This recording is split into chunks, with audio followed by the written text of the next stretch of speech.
So self-esteem and self-value. Actually, I'm going to start from self-value because self-esteem is a byproduct of self-value. So let's start from the very beginning. Let's say you are 2, 3, 4 years old and you have, you're hungry and it's 3 o'clock or 4 o'clock in the afternoon. You say, Mom, I'm hungry, I want to eat. And Mom comes to you and says, no, you cannot eat now because you know the dinner is, depending where you live, 6:30, 7 o'clock, 8 o'clock, yeah. Or you are running up and down the house because you're full of energy and your parents keep telling you, shut up, be quiet, don't behave like this. What happens is that as children, we lose progressively the sense of the value of who we are. Because who we are and what we are gets continuously judged, manipulated, repressed, attacked, made wrong, belittled, and so on. So the spontaneity of value that is intrinsic to arriving, living on this planet as a soul and as a being is continuously under the knife of the environment. So we grow up losing this sense of I have value just because I'm here, just because I exist, just because I'm here. I'm in the body. I can talk, I can breathe. Life wanted me here for whatever reason.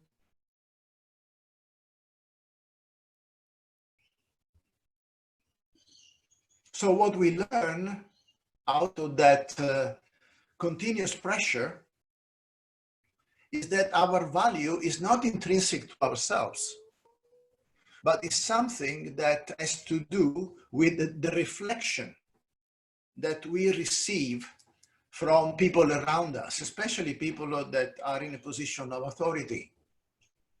So fundamentally, mother, father, older siblings, maybe grandparents, maybe the first teachers in school. So the value is not something anymore that I feel simply because I'm running and I'm enjoying the running and I feel my aliveness. But on the contrary, depends on the fact that I run and my mom can not get pissed off or not. Or I laugh and somebody says, you are too loud. Behave. Be a good girl. Be a good boy. So we actually are born with value. And we lose our connection with our intrinsic value because of conditioning. And of course, the more we move into society, the more our value is attacked. Because in family, at least, there is some sort of love. But then when we go to school, for example, value becomes something completely external.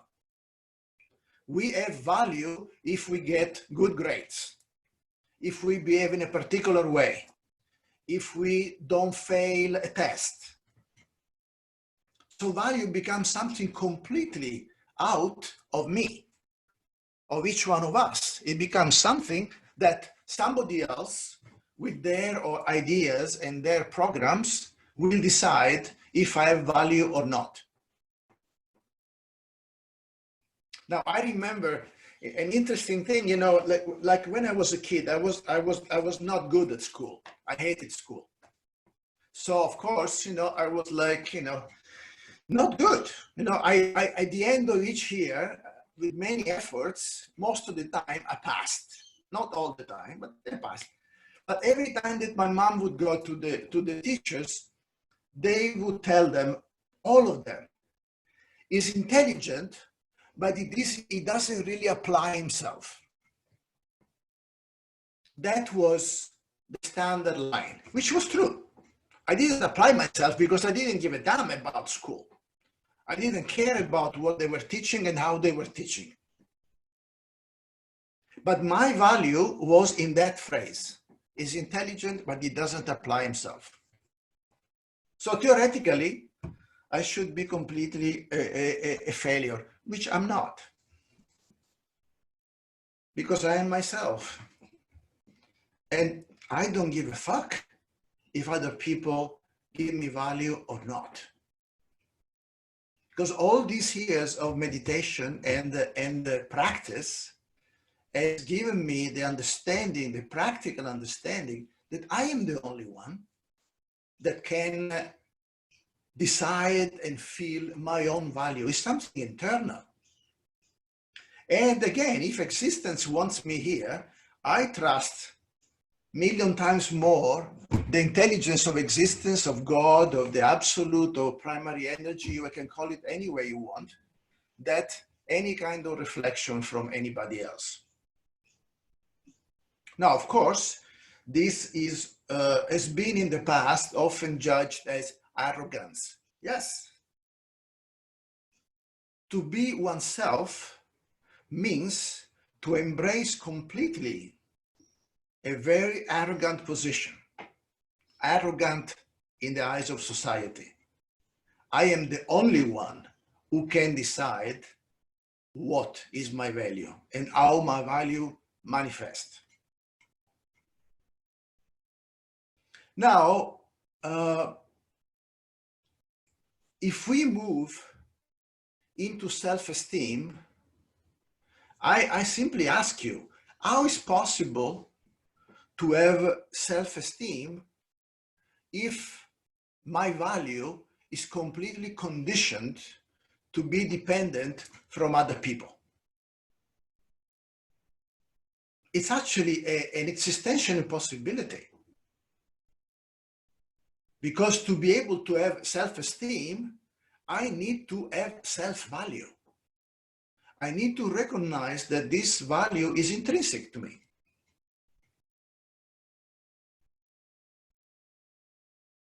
So to try to find self-esteem without asking oneself, okay, how much am I depending on value as given by my colleagues, my boss, society, my lovers, and whoever else, it is basically nearly impossible.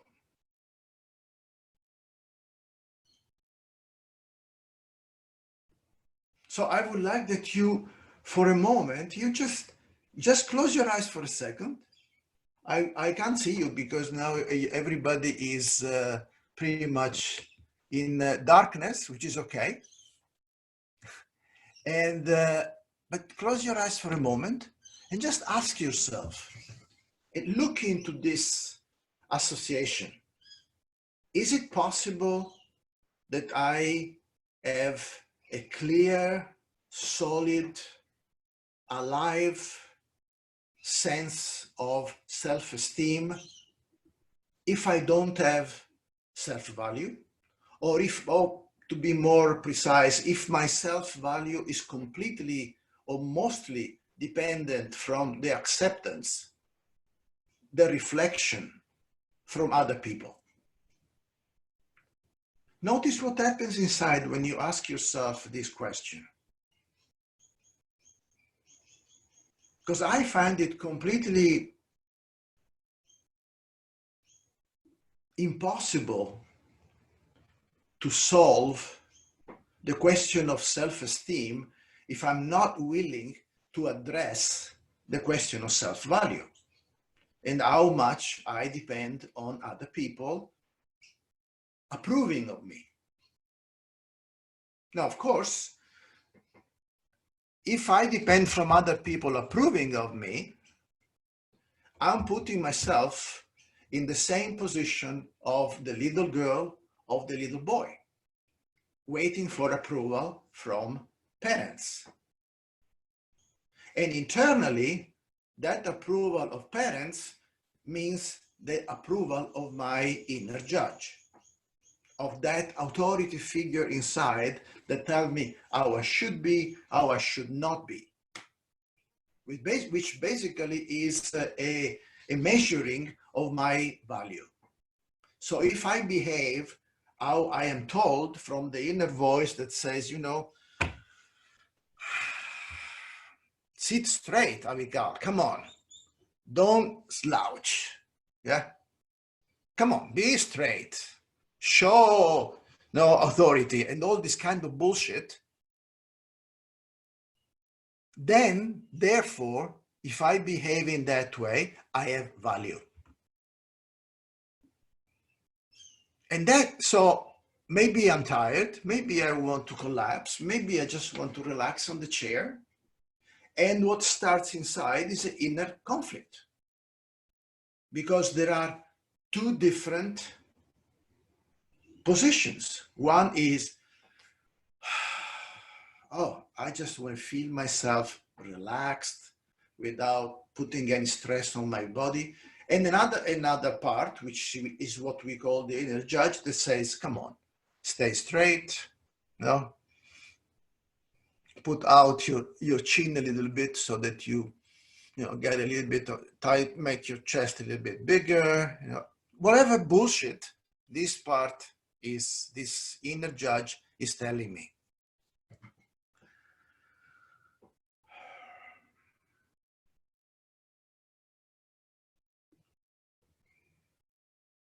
Now, I understand that we live in a society where there is a continuous, ongoing judgment of each other's, comparison, evaluation. That's how society works. It's basically a race. But at the same time, this is also one of the main source of suffering. Because every time I put myself in a place where I'm dependent from somebody else's approval or from my internal approval of my inner judge, which means my inner parents, I'm putting myself in the cage. So no matter how much meditation I've done, no matter how much understanding I have,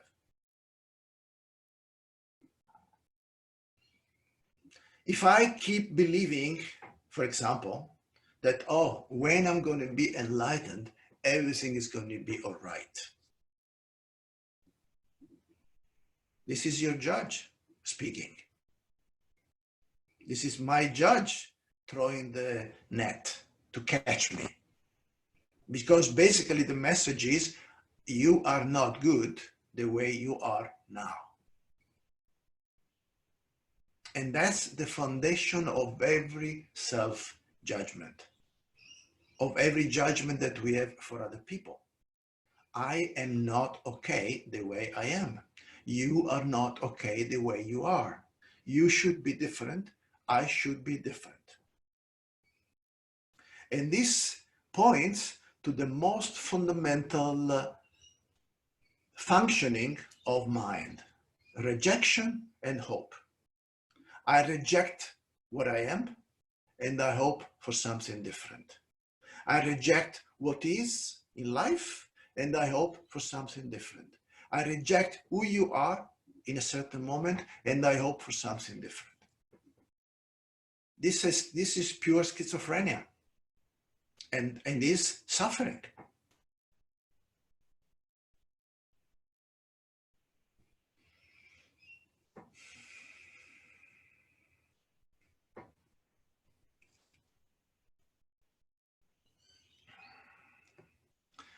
So I'm going to stop now, and I would like that Siddhartha, if you can put them in. First, I'd say a couple of things about the inquiry, okay? So, and that's also why you have your book to write and a pen. So I would like that you explore this question.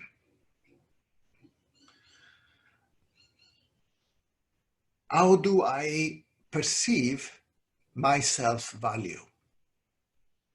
How do I recognize when I have value?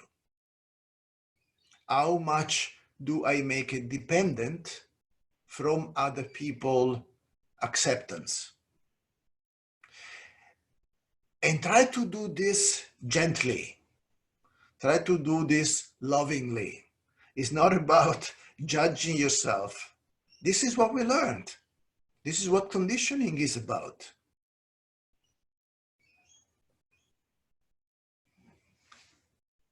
And inquiry means to go into this question with an open heart, with an open mind, with curiosity. Let me find out. If I start telling myself the truth, and you might find that in certain situations you feel completely at ease, that there is no question of dependency from anybody else. And in other situations, you get completely hooked into, oh, I need absolutely the approval from this person or this person in this situation, in that situation. Otherwise, I have no value.